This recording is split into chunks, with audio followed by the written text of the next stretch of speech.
Hi hello ನಮಸ್ಕಾರ ಸ್ನೇಹಿತರೆ. ಏನಪ್ಪ ಆಗ್ತಾ ಇಲ್ಲಿ ತನ್ವಿ ಅಪ್ಪಂಗೆ ಕಾಲ್ ಮಾಡ್ತೀನಿ ಅಂತ ಹೇಳಿದ್ರೆ ಈ ಕಡೆ ಭಾಗ್ಯ ಹಾಗೆ ಕುಸುಮ ಒಂದು ತೀರ್ಮಾನಕ್ಕೆ ಬಂದಿದ್ದಾರೆ. ಇವರಿಬ್ಬರು ಒಂದು ತೀರ್ಮಾನಕ್ಕೆ ಬಂದರೆ ಅಲ್ಲಿ ಶ್ರೇಷ್ಠ ತಾಂಡವ್ನ ದಾರಿ ತಪ್ಪಿಸ್ತಿದ್ದಾಳೆ. ಅಲ್ಲಿ ತಾಂಡವ್ ಕೂಡ ಒಂದು ಡೇರಿ ಡಿಸಿಷನ್ ತಗೋತಿದ್ದಾರೆ. ಹಾಗಿದ್ರೆ ಅದು ಏನಾಗ್ತದೆ ತಿಳ್ಕೊಬೇಕು ಅಂದರೆ ಈಗಲೇ ನಿಮ್ಮ ಚಾನಲ್ನ ಸಬ್ಸ್ಕ್ರೈಬ್ ಮಾಡಿ ಈ ವಿಡಿಯೋನ ಪೂರ್ತಿಯಾಗಿ ನೋಡಿ. ಫೈನಲಿ ತಾಂಡವ್ಗೆ ಬುದ್ಧಿ ಕಲಿಸ್ಬೇಕು, ತಾಂಡವ್ನ ಮನೆ ಕರ್ಕೊಂಡು ಹೋಗಬೇಕು ಅಂತ ಕುಸುಮ ಅವರು ತಾಂಡವ್ನ ಹೋಟೆಲ್ ಹತ್ರ ಬರ್ಮಾಡ್ಕೋತಾರೆ. ಅಲ್ಲಿ ಲೋನ್ ಕಟ್ಟಬೇಕು ಅಂದರೆ ಆ ಮನೆ ಭಾಗ್ಯ ಹೆಸರಲ್ಲಿ ಇರಬೇಕು ಅಂತಾರೆ. ಮೊದಲನೇದಾಗಿ ತಾಂಡವ್ ಅದನ್ನು ಒಪ್ಕೊಳ್ಳೋದಿಲ್ಲ, ಆದರೆ ಕುಸುಮ ಅವರು ಅದನ್ನು ಒಪ್ಕೊಳ್ಳೋ ಹಾಗೆ ಮಾಡ್ತಾರೆ. ಯಾಕಂದರೆ ಕಾನೂನು ಪ್ರಕಾರ ಯಾರು ಲೋನ್ ತೊಗೊಂಡಿರ್ತಾರೋ ಅವರೇ ಲೋನ್ನ ಕಟ್ಟಬೇಕು. ಹಾಗಾದ್ಮೇಲೆ ಈ ಲೋನ್ ನೀನು ತೊಗೊಂಡಿರೋದು ಅದು ನಿನ್ನ ಮನೆ ಅಂದಮೇಲೆ ನೀನು ಕಟ್ಟಬೇಕು. ನೀನು ಹೆಂಡತಿ ಕಟ್ಟಬೇಕು ಅಂದರೆ ಆ ಮನೆ ಅವಳ ಹೆಸರಿಗೆ ಟ್ರಾನ್ಸ್ಫರ್ ಆಗಬೇಕು, ಆಗ ಮಾತ್ರ ಅವಳು ಕಟ್ತಾಳೆ. ಇಲ್ಲದೇ ಇದ್ದರೆ ಒಂದಿನ ಬಂದು ಎಲ್ಲ ಕಟ್ಟಿದ್ಮೇಲೆ ನನ್ನ ಮನೆ ಅಂದರೆ ಏನು ಮಾಡಬೇಕು? ನನ್ನ ಕುಟುಂಬನ ನಾನು ನೋಡ್ಕೋಬೇಕಲ್ವ? ಅದಕ್ಕೋಸ್ಕರ ಡಿಸಿಷನ್ ತೊಗೋತಿದ್ದೀನಿ. ಈ ಒಂದು ಮನೇನ ನೀನು ಹೆಂಡತಿ ಹೆಸರಿಗೆ ಟ್ರಾನ್ಸ್ಫರ್ ಮಾಡು ಅಂತ ಕೇಳ್ತಾರೆ. ಈ ಕಡೆ ತಾಂಡವ್ಗೆ ಸಿಟ್ಟತ್ತದೆ. ತನ್ನ ಮನೇನ ಭಾಗ್ಯ ಹೆಸ್ರಿಗೆ ಬರ್ಕೊಡೋದು ಬಿಲ್ಕುಲ್ ಇಷ್ಟ ಇಲ್ಲ. ಆದರೂ ಕೂಡ ಇಲ್ಲಿ ಫೈನಲಿ ಬೇಕಲ್ವ, ಸರಿ ಆಯಿತು ಅಂತ ಹೇಳಿ ಬರೆದುಕೊಟ್ಟು ಗುಡ್ ಬೈ ಹೇಳಿ ಅಲ್ಲಿಂದ ಹೊರಟೇ ಬಿಡ್ತಾನೆ. ಈ ಕಡೆ ಕುಸುಮ ಹಾಗೆ ಭಾಗ್ಯ ಕಣ್ಣೀರು ಹಾಕ್ತಿದ್ದಾರೆ. ಕುಸುಮ ಅವ್ರಿಗೆ ಕಣ್ಣೀರು ಬಂದರೂ ಕೂಡ ಮಗನ ಮುಂದೆ ಅದನ್ನು ತೋರಿಸ್ಕೊಳ್ದೆ ಇನ್ನೂ ಕೂಡ ಲೆಕ್ಕಾಚಾರ ಮುಗ್ದಿಲ್ಲ ತಾಂಡವ್. ನೀನು ಎಲ್ಲ ಹೇಳಿದ ಮಾತ್ರಕ್ಕೆ ಅಮ್ಮ ಮಗನ ಸಂಬಂಧ ಯಾವುದೇ ಕಾರಣಕ್ಕೂ ಅಷ್ಟು ಸುಲಭಕ್ಕೆ ಮುಗಿಯೋದಿಲ್ಲ. ಇನ್ನೂ ಕೂಡ ನಿನ್ನ ಹತ್ರ ಲೆಕ್ಕಾಚಾರ ಮಾತಾಡೋದಿದೆ ಅಂತ ಹೇಳಿ ವಾಪಸ್ ಕರೀತಾರೆ. ತಾಂಡವ್ ಅನ್ಕೋತಾನೆ, ನನ್ನಮ್ಮ ಸಿಗ್ನೇಚರ್ ಹಾಕ್ತೀನಿ ಅಂದ್ಕೊಂಡಿರಲಿಲ್ಲ, ಫೈನಲಿ ಹಾಕಿದ್ನಲ್ವ, ಶಾಕ್ ಆಗಿದೆ. ಅದಕ್ಕೋಸ್ಕರ ಎಲ್ಲ ಮರೆತು ಬಾ ಅಂತ ಕರೀತಿದ್ದಾರೆ ಅಂತ. ಬಟ್ ಅದು ಕೂಡ ಉಲ್ಟಾ ಹೊಡೆಯುತ್ತೆ. ಈ ಕಡೆ ಕುಸುಮ ಅವರು ತಾಂಡವ್ ಬಳಿ ಸಾಕಿರುವುದಕ್ಕೆ ಪ್ರತಿ ಲೆಕ್ಕನ ಕೂಡ ಚುಕ್ತಾ ಮಾಡಬೇಕು ಅಂತ ಹೇಳ್ತಿದ್ದಾರೆ. ಲೆಕ್ಕ ಚುಕ್ತಾ ಮಾಡಲೇಬೇಕು ಅಂತ ಹಠ ಹಿಡ್ತಿದ್ದಾರೆ. ಈ ಕಡೆ ಒಂದು ನೋಟ್ಬುಕ್ಕಲ್ಲಿ ತಾಂಡವ್ಗೆ ಪ್ರೆಗ್ನೆಂಟ್ ಆದಾಗಿಂದ ಹಿಡಿದು ಚೆಕಪ್ಪಿಂದ ತಾಂಡವ್ ಫಸ್ಟ್ ಸ್ಯಾಲ್ರಿನ ತಂದು ಕೊಡೋ ತನಕ ಪ್ರತಿಯೊಂದು ಲೆಕ್ಕಾಚಾರ ಖರ್ಚು ಮಾಡಿರುವುದನ್ನು ಕೂಡ ಬರ್ತಿದ್ದಾರೆ. 17,65,537 ರೂಪಾಯಿ ಕೊಡಬೇಕು ಅಂತ. ಅದು ನೋಡೇ ತಾಂಡವ್ಗೆ ಶಾಕ್ ಆಗುತ್ತೆ. ಏನಮ್ಮ ಡೈಪೂರಿಂದ ಕೂಡ ಲೆಕ್ಕ ಬರ್ತಿದೆಯಲ್ಲ, ಯಾವ ತಂದೆ ತಾಯಾರು ಈ ರೀತಿ ಮಾಡ್ತಾರ ಅಂತ. ಯಾಕೆ ಮಾಡಬಾರ್ದು? ಮಗ ಆಗಿರೋ ನೀನು ಲೆಕ್ಕಾಚಾರ ಮಾಡ್ತೀಯ ಅಂದಮೇಲೆ ಅಪ್ಪ ಅಮ್ಮ ಮಾಡಿದ್ರೆ ಏನು ತಪ್ಪದ? ಮಕ್ಕಳು ಮಾಡ್ಬೋದು, ಅಪ್ಪ ಅಮ್ಮ ಮಾಡಬಾರ್ದ ಅಂತ ಒಂದು ದೊಡ್ಡ ಬೋಧನೆನೇ ಕೊಟ್ಬಿಡ್ತಾರೆ ಕುಸುಮ. ಇದನ್ನೆಲ್ಲ ಕೇಳಿ ತಾಂಡವ್ಗೆ ಇರಿಟೇಟ್ ಆಗುತ್ತೆ. ನನಗೆ ಇದನ್ನೆಲ್ಲ ಕೇಳಿ ಇರಿಟೇಟ್ ಆಗ್ತದೆ. ಆದರೂ ನನ್ನಮ್ಮ ಇಂಥ ಒಂದು ಹಿಸ್ಟ್ರಿ ಕ್ರಿಯೇಟ್ ಮಾಡ್ತಿದ್ದಾರೆ. ಇದು ಒಂದು ಹಿಸ್ಟಾರಿಕಲ್ ಮೊಮೆಂಟ್ ಅಂತಲೇ ಹೇಳ್ಬೋದು. ಯಾಕೆ ಹೇಳಿ, ಜಗತ್ತಲ್ಲಿ ಯಾವ ಅಮ್ಮಂದಿರು ಕೂಡ ಈ ರೀತಿ ಮಾತಾಡಲ್ಲ. ಇವತ್ತು ಅದೇ ಮನುಕುಲದ ಮನ ಕಲಕುವ ವಿಶ್ವ ಅಂತಾರಲ್ಲ, ಅದು ನಡೀತಿದೆ ಅಂತ ಹೇಳ್ಬೋದು. ನಿಮ್ಮಿಬ್ಬರ ಹೆಸರನ್ನ ಸುವರ್ಣಾಕ್ಷರದಲ್ಲಿ ಬರೆದಿಡ್ಬೋದು ಅಂತ ಹೇಳ್ತಿದ್ದಾನೆ. ಏನು ಈಗ ನಿಮಗೆ ದುಡ್ಡು ಬೇಕು ತಾನೆ? ಇಷ್ಟು ನೀವು ಕೇಳೋ ಪ್ರಕಾರ 17 ಲಕ್ಷ ಚಿಲ್ಲರೆ, ರೌಂಡ್ ಫಿಗರ್ 18 ಲಕ್ಷ ಕೊಟ್ಬಿಡ್ತೀನಿ. 18 ಯಾಕೆ? ಆಮೇಲೆ ಬಂದು ಬಡ್ಡಿ ಚಕ್ರ ಬಡ್ಡಿ ಎಲ್ಲ ಅಂದ್ಬಿಟ್ರೆ ನಾನೇನಪ್ಪ ಮಾಡಲಿ? ಅದಕ್ಕೋಸ್ಕರ 25 ಲಕ್ಷ ಕಳಿಸ್ಕೊಟ್ಬಿಡ್ತೀನಿ.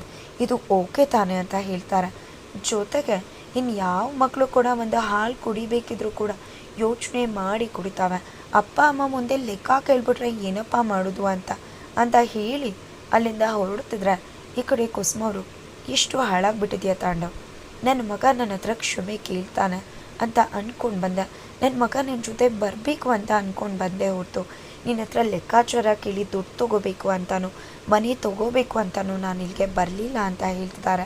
ನಿನಗೆ ಅಮ್ಮನ ಲೆಕ್ಕಾಚಾರ ಅರ್ಥ ಆಯ್ತೆ ಹೊರತು ಯಾವ ಉದ್ದೇಶಕ್ಕೆ ಈ ಒಂದು ಪಾಠನ ಹೇಳ್ತಿದ್ದಾರೆ ಅನ್ನೋದು ನಿನಗೆ ಅರ್ಥ ಆಗಲೇ ಇಲ್ಲ ಅಂತ ಎಮೋಷ್ನಲ್ ಆಗ್ತಿದ್ದಾರೆ, ಕಣ್ಣೀರು ಹಾಕ್ತಿದ್ದಾರೆ. ನನ್ನ ಮಗನಾಗಿ ಇನ್ನೂ ಎಷ್ಟು ಉಳ್ಕೊಂಡಿದ್ದಾನೆ ಅಂತ ನೋಡಬೇಕಿತ್ತು, ಆದರೆ ನೀನು ನನ್ನ ಮಗ ಆಗಿ ಉಳ್ದೇ ಇಲ್ಲ. ನೀನು ಎಷ್ಟು ಕಷ್ಟಪಟ್ಟು ಕಟ್ಟಿದೆಯಾ ಮನೆ ಅಂತ ನನಗೆ ಗೊತ್ತದೆ. ಅಷ್ಟು ಕಷ್ಟಪಟ್ಟು ಕಟ್ಟಿರೋ ಮನೆ ಬೇಕಿದ್ರೆ ಬಿಟ್ಬಿಡ್ತೀಯಾ, ಆದರೆ ಆ ಮನೆಗೆ ಮಾತ್ರ ಬರಲ್ಲ ಅಲ್ವಾ? ಆ ಮನೇನ ಬೇಕಾದ್ರೆ ಕೊಟ್ಬಿಡ್ತೀಯಾ ಅಂತ ಹೇಳ್ತಿದ್ದಾರೆ. ಇಲ್ಲ ತಾಂಡವ್, ನನ್ನ ಮಗ ಆಗಿ ಉಳ್ದಿಲ್ಲ ನೀನು. ತಗೋ, ಈ ದುಡ್ಡು ಯಾರಿಗೆ ಬೇಕೋ? ನಿನ್ನ ಹತ್ರ ಲೆಕ್ಕ ಕೇಳಲಿಲ್ಲ, ಕೇಳಿ ಅಮ್ಮಂದಿರ ಹೆಸರಿಗೆ ಮಾಸಿ ಬಳಿಯೋಳಲ್ಲ ನಾನು. ನಿನಗೆ ಅರ್ಥ ಮಾಡಿಸ್ಬೇಕು. ನನ್ನ ಮಗ ಅರ್ಥ ಮಾಡ್ಕೊಂಡ್ರೆ ಕ್ಷಮೆ ಕೇಳಿ ನನ್ನ ಜೊತೆ ಬರ್ತಾನೆ ಅಂತ ಈ ರೀತಿ ಮಾತಾಡನೆ ಹೊರತು ನಿನ್ನ ಮನೆ ನಮಗೆ ಬೇಕಾಗಿಲ್ಲ, ನಿನ್ನ ದುಡ್ಡು ಕೂಡ ಬೇಕಾಗಿಲ್ಲ ಅಂತ ಪತ್ರನ ಕೂಡ ಕೈಗಿಡ್ತಾರೆ. ಜೊತೆಗೆ ಆ ಮನೇಲೂ ನೀನೇ ಕಟ್ಕೊ, ಸ್ವಲ್ಪ ದಿನ ನಿಮ್ಮ ತಂದೆ ಬರ್ತಿದ್ದಾಗೆ ನಾವು ಹಳೆ ಮನೆಗೆ ಹೋಗ್ಬಿಡ್ತೀವಿ, ಆ ಮನೆ ನಮಗೆ ಬೇಡ, ಬಾಡಿಗೆ ಮನೇಲಿ ಬೇಕಿದ್ರೆ ಇರ್ತೀವಿ ನಾವು, ನಮ್ಗೆ ಅದೇ ಮನೆ ಸಾಕು ಅಂತ ಹೇಳ್ತಾರೆ. ಅದಕ್ಕೂ ಮೀರಿ ನಿಜವಾಗ್ಲೂ ನಿನಗೆ ಆ ಮನೆ ಲೋನ್ ಕಟ್ಟೋಕ್ಕಾಗದೇ ಇದ್ದರೆ ಸರಿ ಹೇಳು, ನಾವೇ ಕಟ್ಕೋತೀವಿ ಅಂತ ಹೇಳಿ ಹತ್ಕೊಂಡು ಅಲ್ಲಿಂದ ಹೋಗ್ತಾರೆ. ನಂತರ ಈ ಕಡೆ ಲಾಯರ್ ಅವ್ರು ಕೂಡ ತಾಂಡವಕ್ಕೆ ಬೈದು ಅಲ್ಲಿಂದ ಹೋಗ್ತಾರೆ. ಇದು ಯಾವುದನ್ನು ಕೂಡ ತಾಂಡವಿಂದ ಸಹಿಸೋಕ್ಕಾಗೋದೇ ಇಲ್ಲ. ನಂತರ ಈ ಕಡೆ ಭಾಗ್ಯ ಹಾಗೆ ಕುಸುಮ ಇಬ್ಬರು ಕೂಡ ಒಂದು ಕಲ್ಲಿನ ಮೇಲೆ ಕೂತ್ಕೊಂಡು ಕಣ್ಣೀರು ಹಾಕ್ತಿದ್ದಾರೆ. ನಮ್ಮ ಜೀವನ ಎಲ್ಲಿಗೆ ಬಂದ್ಬಿಡ್ತು, ನನ್ನ ಮಗ ಏನು ಹಾಕ್ಬಿಟ್ಟ ಅಂತ. ಈ ಕಡೆ ಯಾವುದೇ ಕಾರಣಕ್ಕೂ ಹೆದರಬಾರ್ದು, ನಾವು ಎಲ್ಲವನ್ನ ಕೂಡ ನೋಡ್ಕೊಳ್ಳೋಣ, ನಾನು ನೋಡ್ಕೋತೀನಿ ಅಂತ ಭಾಗ್ಯ ಹೇಳ್ತಿದ್ರೆ, ಖಂಡಿತ ಅತ್ತೆ ಸೊಸೆ ಸೇರಿಕೊಂಡ್ರೆ ಏನು ಬೇಕಿದ್ರೂ ಮಾಡ್ಬೋದು, ನಾವಿಬ್ಬರು ಸೇರಿಕೊಂಡು ಎಲ್ಲವನ್ನ ಮಾಡೋಣ ಅಂತ ಧೈರ್ಯ ತಗೋತಿದ್ದಾರೆ.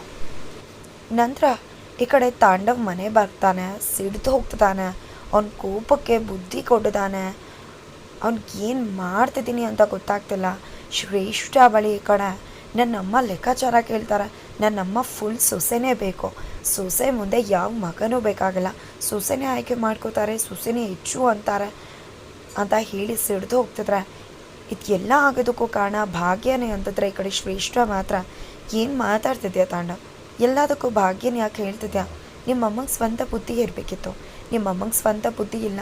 ನಿಜ ಹೇಳಬೇಕು ಅಂದರೆ ನಿಮ್ಮಮ್ಮ ಪ್ಲ್ಯಾನ್ ಮಾಡ್ಕೊಂಡೇ ಬಂದಿದ್ದಾರೆ, ಅವ್ರಿಗೆ ದುಡ್ಡು ಬೇಕಿತ್ತು, ಅದಕ್ಕೆ ಇಷ್ಟೆಲ್ಲ ನಾಟಕ ಮಾಡ್ತಿದ್ದಾರೆ ಅಷ್ಟೇ ಅಂತಂದರೆ ಈ ಕಡೆ ತಾಂಡವ್ ಸಿಡ್ದು ಹೋಗ್ತಾನೆ. ನಮ್ಮಮ್ಮನ ಬಗ್ಗೆ ಏನು ಮಾತಾಡೋದು ನೀನು ಅಂತ. ನಂತರ ಈ ಕಡೆ ಶ್ರೇಷ್ಠ, ನೋಡು ತಾಂಡವ್, ಇದು ಎಲ್ಲದಕ್ಕೂ ಕೂಡ ಇತ್ಯರ್ಥ ಆಗಬೇಕು ಅಂದರೆ ಒಂದೇ ಇರೋದು, ಒಂದೇ ಸಜೆಷನ್ ಕೊಡ್ತೀನಿ, ಒಂದೇ ಸೊಲ್ಯೂಷನ್ ಇದೆ ಕೂಡ, ನೀನು ಭಾಗ್ಯಗೆ ಡಿವೋರ್ಸ್ ಕೊಟ್ಬಿಡು ಅಂತ ಹೇಳ್ತಾರೆ. ಈ ಕಡೆ ತಾಂಡವ್ ಏನು ಅದಕ್ಕೆ ಅನ್ನೋದನ್ನು ಮುಂದಿನ ಎಪಿಸೋಡ್ನಲ್ಲಿ ಕಾಯಬೇಕಾಗಿದೆ. ಜೊತೆಗೆ ಈ ಕಡೆ ಅತ್ತೆ ಸೊಸೆ ಇಬ್ಬರು ಕೂಡ ಧೈರ್ಯ ತಗೊಂಡು ಇಬ್ಬರು ಕೂಡ ಜೊತೆಯಾಗಿ ನಿಂತು ಎಲ್ಲವನ್ನ ಕೂಡ ಎದುರಿಸೋಣ, ಇಬ್ಬರು ಕೈ ಜೋಡಿಸಿದ್ರೆ ಅತ್ತೆ ಸೊಸೆ ಏನನ್ನ ಜಗತ್ತನ್ನು ಬೇಕಾದರೆ ಗೆಲ್ಬೋದು ಅಂತ ಅಂದ್ಕೊಂಡು ಧೈರ್ಯದಿಂದ ಮನೆಗೆ ಬರ್ತಾರೆ. ಮನೆಗೆ ಬಂದರೆ ಈ ಕಡೆ ತನ್ವಿ ರಂಪಾಟ, ಸ್ಕೂಲಿಂದ ಬಂದಿದ್ದೆ ತಡ, ನಾನು ಟ್ರಿಪ್ಗೆ ಹೋಗಬೇಕು ಅಜ್ಜಿ, 10,000 ರೂಪಾಯಿ ಬೇಕು ಕೊಡು ಅಂತಂದ್ರೆ ಈ ಕಡೆ ಭಾಗ್ಯ ಏನದು ಮನೇಲಿ ಎಷ್ಟೆಲ್ಲ ಆಗ್ತದೆ ಅಂತ ಗೊತ್ತು, ಬುದ್ಧಿ ಇದೆಯೋ ಇಲ್ವೋ ನಿನಗೆ? ಬುದ್ಧಿ ಇದೆ, ಅರ್ಥ ಆಗೋಷ್ಟು ಇದೆ, ಆದರೂ ಕೂಡ ಯಾಕೆ ನಿನಗೆ ಅರ್ಥ ಆಗ್ತಿಲ್ಲ?